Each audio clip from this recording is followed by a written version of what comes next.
প্রয়োজন সেই ওষুধের দাম আবার বাড়িয়েছে।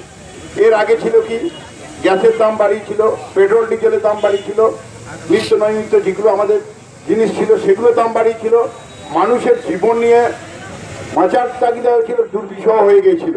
কিন্তু আবার তারা কি করলো, জীবনদায়ী ওষুধ, ক্যান্সারের ওষুধ, হার্টের ওষুধ, প্রেসারের ওষুধ, এইরকম জীবনদায়ী ওষুধের দাম ব্যাপক সাধারণ মানুষকে আর বাঁচতে দেবে না আমাদের দলনেত্রী।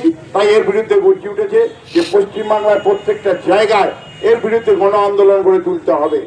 যত নরেন্দ্র মোদী যত হাঁটছে, যত তার মেজরিটি হারিয়ে যাচ্ছে, তত সে আরো হিংস্র হয়ে যাচ্ছে।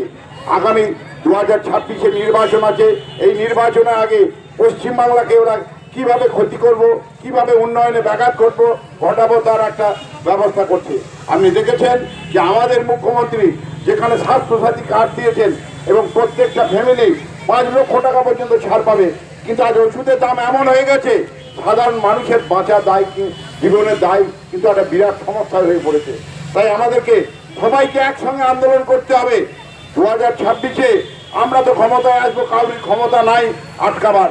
যতদিন মমতা ব্যানার্জি আছে ততদিন পশ্চিমবাংলার বুক থেকে তৃণমূলকে হারাবে কারোর ক্ষমতাটা নাই, এটা আমরা জোর গলায় বলতে পারি।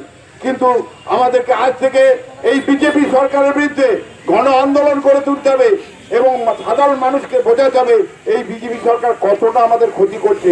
প্রত্যেকটা জিনিসে জীবনের আমাদের চলার পথকে কিভাবে এরা ব্যাঘাত ঘটাচ্ছে সেইটি আপনাদেরকে সবাইকে বুঝতে হবে। এবং আমাদের মধ্যে যেটা আছেন আপনারা, তারা সবাইকে বলছি একসঙ্গে ঐক্যবদ্ধভাবে থেকে আমাদের এই লড়াই করুন।